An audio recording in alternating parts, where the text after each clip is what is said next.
Encuentro con tu ángel presenta Conociendo la Biblia, libro por libro.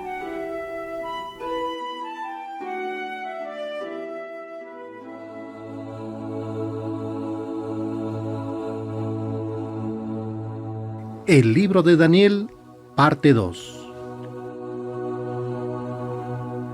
Antes de comenzar con la segunda parte del libro de Daniel, es bueno recordar que la primera que estudiamos la semana pasada, que comprende los primeros 6 capítulos, nos habla de la biografía del profeta, de los duros retos que enfrentó y de ciertos episodios dramáticos de su vida, donde además nos dimos cuenta que de un capítulo a otro, que podríamos leer muy rápido en la vida de Daniel, habían pasado muchos años, recordándonos que nuestra fe será probada a lo largo de toda nuestra existencia, sin importar los retos superados. De esta forma, hoy llegamos a la parte profética del libro de Daniel, que se presta para un estudio muy profundo y analítico, del cual vamos a solicitar toda la atención y concentración de nuestros queridos radioescuchas aquí en su programa Encuentro con tu ángel, Daniel, parte 2.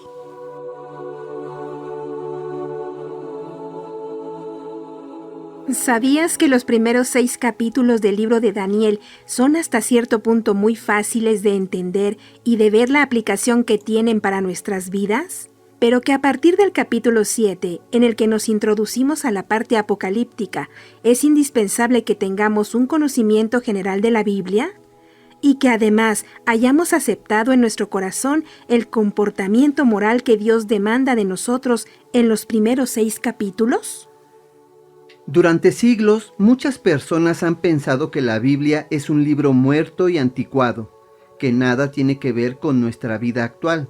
Sin embargo, con el estudio de la segunda parte del libro de Daniel, queremos alentarlos a profundizar en su fe, a que sean creyentes leídos, estudiados y disciplinados, para que puedan aprender a defender lo que creen, como dice el apóstol Pedro en su primera carta, capítulo 3, versículo 15. Estén siempre dispuestos para estar dispuestos a dar una respuesta a quien les pida cuenta de su esperanza. Este es el desafío, no solo que nosotros creamos y profundicemos en lo que creemos, sino que también sepamos por qué creemos lo que creemos y tengamos la capacidad de explicarlo, de atrevernos a defender con argumentos sólidos nuestra fe. El capítulo 7 es un panorama del mundo que lo abarca todo. Nos narra el sueño de Nabucodonosor desde otra perspectiva, a través de una visión que el profeta Daniel tiene de 4 bestias que representan a 4 imperios mundiales, comenzando con el imperio babilónico, luego el medo-persa, después el griego y al final el romano, los cuales Dios considera que van a marcar el destino de la humanidad. En este pasaje debemos ver cómo es que el hombre puede pensar que estos imperios son una gran obra humana, pero Dios los ve como bestias, así como lo oyen. El esplendor del imperio de Babilonia, el poder de los medo-persas, el conocimiento del imperio griego y la grandeza de Roma, Dios los ve como bestias peleándose entre ellas.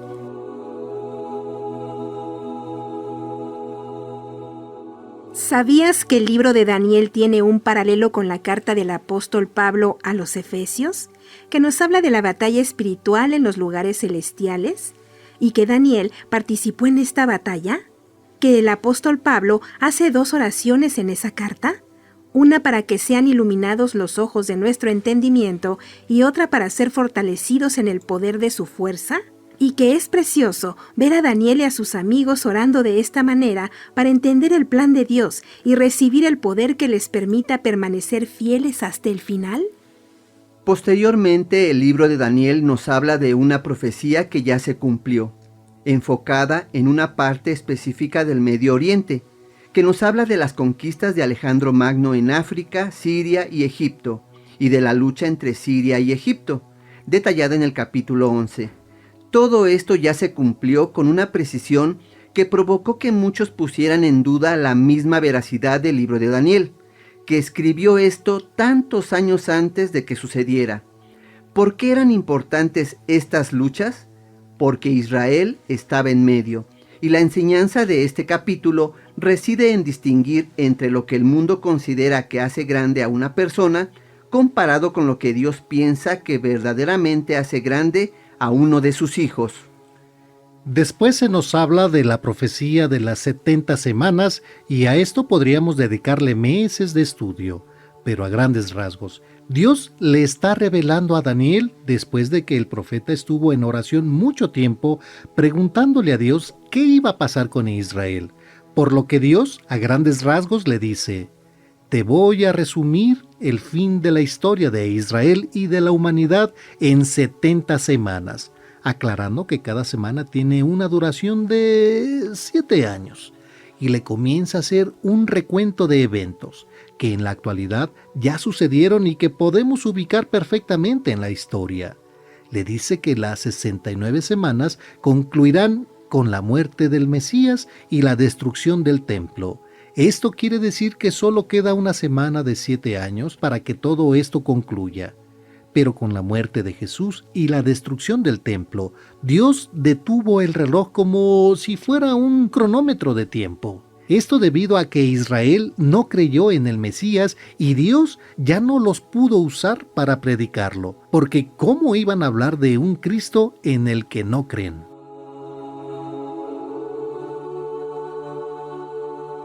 ¿Sabías que el libro de Daniel, junto con el libro de Apocalipsis, nos despliega los acontecimientos futuros tal y como Dios los ha programado en la historia?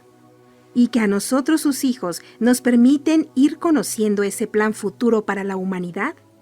Que como lo hemos dicho antes, los eventos descritos que se han cumplido son para que veamos lo fiel que es la profecía y para que sepamos con toda certeza de que la palabra de Dios se va a cumplir. De esta forma Dios hace a un lado a la nación de Israel y comienza un lapso de tiempo al que podríamos llamar como el gran paréntesis, que inicia con Pentecostés y el nacimiento de la iglesia, conformada por las personas que se van convirtiendo y que sí creen en Jesús, para que hagan lo que Israel estaba destinado a hacer, que era predicar el Evangelio, lo cual ha durado 20 siglos. ¿Qué es lo que va a hacer que comience la semana 70 y que son los 7 años que se detallan en el libro del Apocalipsis? De hecho, Apocalipsis se centra en la semana 70, lo que se conoce como la Gran Tribulación, donde viene todo esto que hemos escuchado de los jinetes del Apocalipsis, el Anticristo, los juicios, la batalla de Armagedón y todo esto que va a pasar en tan solo 7 años. Antes de que todo esto se desencadene en la tierra, Jesús va a venir por su iglesia, es decir, por los genuinos creyentes que estén vivos en ese momento y se los va a llevar vivos al cielo para guardarlos de toda la destrucción y persecución que habrá en esos tiempos. En el Evangelio de Mateo, capítulo 24, versículos del 40 al 42, Jesús, hablando de esto, dice: de 2 hombres que estén juntos en el campo, uno será tomado y el otro no. De 2 mujeres que estén juntas moliendo trigo, una será tomada y la otra no. Por eso estén despiertos, porque no saben en qué día vendrá su Señor.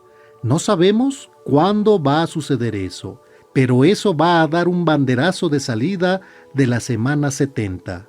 Cuando eso ocurra, muchos de los que no creían en Jesús, al ver desaparecer a los creyentes, van a creer en Jesucristo. Dice la Escritura que en esos años será cuando más gente se va a convertir al Evangelio. Claro que también van a ser los años de mayor tribulación que el mundo va a experimentar en todo sentido. Envenenamiento de las aguas, distorsión del clima, terremotos, meteoritos, y la maldad se va a desatar como nunca, ya que no habrá nada que la frene, como hasta ahora lo hacen los creyentes de la iglesia junto con el Espíritu Santo. Robos, crímenes, asaltos, nada los va a parar. La maldad se va a potencializar durante estos 7 años. Y todo esto lo comentamos para que entendamos el tiempo que nos ha tocado vivir, que es el gran intervalo. ¿Sabías que Dios no revela el futuro de forma indiscriminada? ni de una manera personal como lo hacen los horóscopos o adivinadores? Que lo que sí nos muestra es la tendencia general de los acontecimientos mundiales y de nuestro encuentro inminente con el Creador. Que cualquiera que estudia con cuidado y disciplina esta área de profecía bíblica va a descubrir cosas muy importantes y útiles sobre lo que va a pasar y lo que está sucediendo hoy, para que al saber que todo lo que estamos viviendo en la actualidad está cumpliendo los propósitos de Dios en la tierra y podamos descansar en el poder y fidelidad de Dios. Jesús en todo el capítulo 24 del Evangelio de Mateo nos da las señales del término de este gran intervalo. Desafortunadamente, no hay tiempo de entrar en detalles, pero las señales de que ese gran paréntesis se está acabando son impresionantes. No sabemos cuándo pasará esto, pero es indudable que cada vez estamos más cerca del regreso de Jesús. Ya no son los creyentes los que dicen que el mundo se va a acabar, son los científicos modernos, los agoreros del mal. Así que es muy importante, si entendimos que Dios gobierna, que cuida a sus hijos fieles y que tiene un plan eterno, que aprendamos a medir los tiempos y a darnos cuenta que estamos en la recta final del inicio del juicio para la humanidad. Posteriormente se nos narra que aparte de este mundo físico en el que nos encontramos, hay un mundo invisible que interactúa con él. Que no solo son las actividades humanas las que están dirigiendo este mundo, y esto queda patente al leer cuando Daniel está orando por respuestas y se le aparece un ángel que le dice que Dios lo mandó a contestarle sus preguntas, pero que no había llegado antes porque se estaba librando una batalla espiritual. Sí debemos aclarar que Dios no tendría ningún problema en deshacerse de todos los demonios, pero necesita probar nuestra fe y que aprendamos a depender de la oración para fortalecer nuestra confianza en Él. Porque como lo hemos dicho, el plan de Dios se va a cumplir sí o sí. Pero tú puedes intervenir en la batalla con tu oración para formar parte de este plan o quedarte afuera.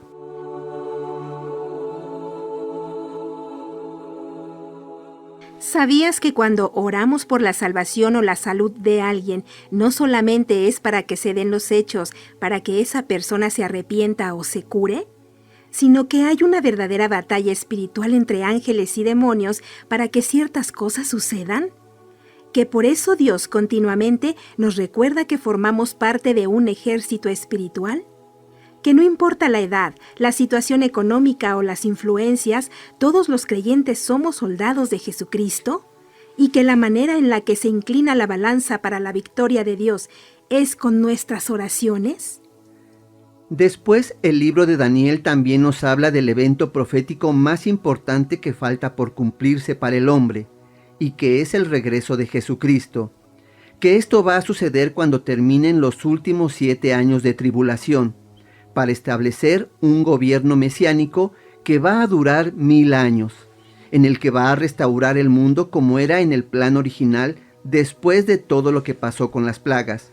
Luego de que pasen esos 1000 años, aunque parezca increíble, el hombre se va a rebelar nuevamente contra Dios. Se menciona también cuando todos los muertos son resucitados. Habla del juicio final para aquellas personas que irán al infierno y nos menciona cuándo van a suceder estas cosas. También entendemos a través de este último principio que el bien y el mal hasta el final de las épocas van a estar interactuando y que aunque la maldad siempre irá en ascenso, no por eso dejará de haber personas que hagan el bien.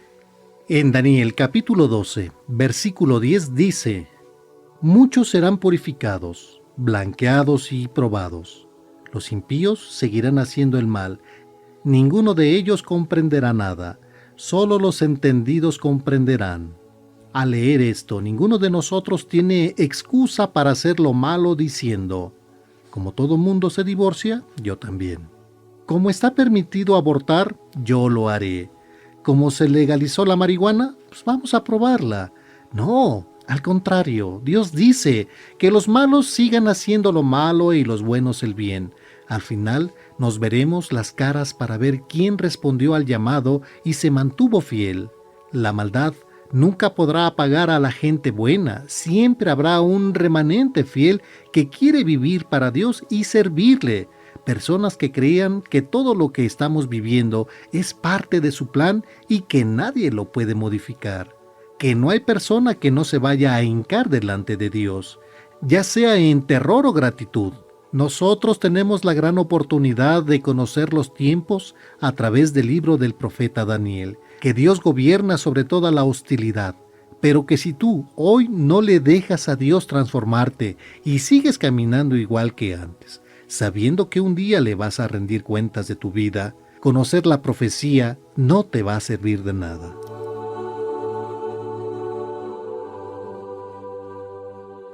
¿Sabías que no hay manera de entender lo que significa la profecía del libro de Daniel en el sentido que Dios quiere? A menos que primero obedezcamos las lecciones morales y espirituales que Dios espera de nosotros. Que si tú no quieres someterte a los mandamientos que se presentan en los primeros 6 capítulos, descubrirás que no vas a sacar nada de provecho de la profecía, sino que verdaderamente tienes que analizar cuidadosamente los capítulos iniciales, pensar en ellos, pensar en tu vida y pedirle a Dios que produzca estas virtudes en ti, y que esta es verdaderamente la gloria del libro de Dios. Es claro que nosotros no podemos entender la Biblia solo con el intelecto. Hay de aquellos que solamente la leen para saber qué dice y no para conocer lo que les invita a vivir. Que así como es importante entender las profecías que escribió Daniel, también es fundamental comprender la vida que vivió Daniel. Conocer el plan futuro de Dios es muy significativo, pero obedecer la voluntad de Dios en el presente van juntos. En la primera carta de Juan capítulo 3 versículo 3 dice: «Y si es esto lo que esperamos de Él, querremos ser santos como Él es santo». Lo que yo sé del futuro debe llevarme a examinar la pureza con la que estoy viviendo en el presente. En la segunda carta de Pedro capítulo 3 versículo 11 dice: «Si el universo ha de descomponerse así, ¿cómo deberían ser ustedes? Les corresponde llevar una vida santa y piadosa. Tú debes saber que puedes vivir consagrado para Dios independientemente del ambiente que te rodea». El profeta Daniel junto con José, el hijo de Jacob, son 2 ejemplos maravillosos de fidelidad muy similares. José llegó a ser el principal en Egipto y Daniel en Babilonia. Ambos fueron llamados por Dios a servir en el corazón de gobiernos antagónicos. Ambos fueron sacados cruelmente de sus hogares y entregados a gobernantes extranjeros. Ambos pasaron por periodos de prueba tremendos donde fueron objeto de mentiras, calumnias y acusaciones falsas. Pero los 2 mantuvieron un carácter y una moralidad intachables.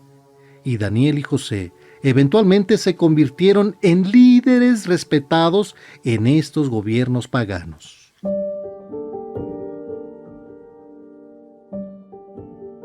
¿Sabías que nosotros, como Daniel y José, vivimos en una cultura extraña, rodeados de personas cuyos valores no son los nuestros, sino que incluso son contrarios a nuestra fe, con mentes completamente diferentes y opuestas a los valores de Dios?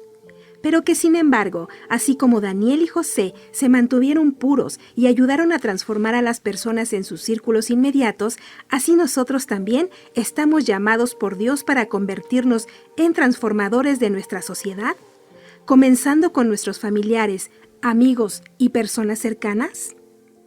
Aunque a Daniel lo cambiaron de ubicación, le cambiaron el nombre y le cambiaron la educación, no pudieron cambiar su confianza y comunión con Dios.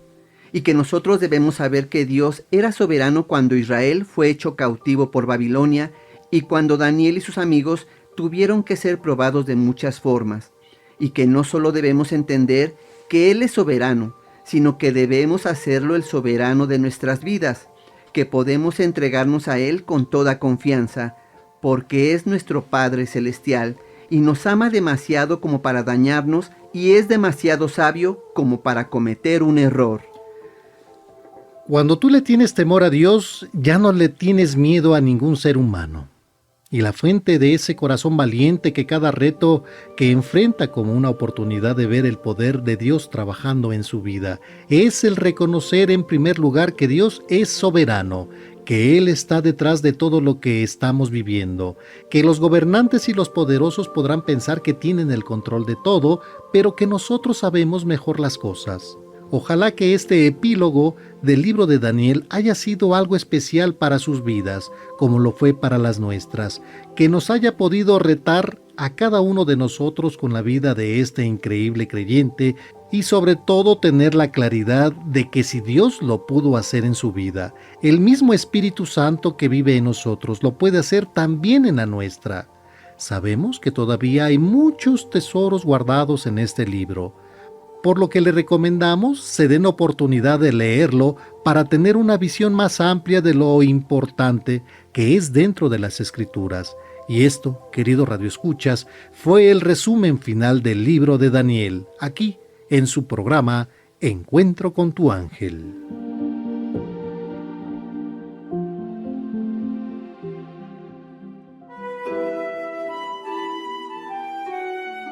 Encuentro con tu ángel presentó Conociendo la Biblia, libro por libro.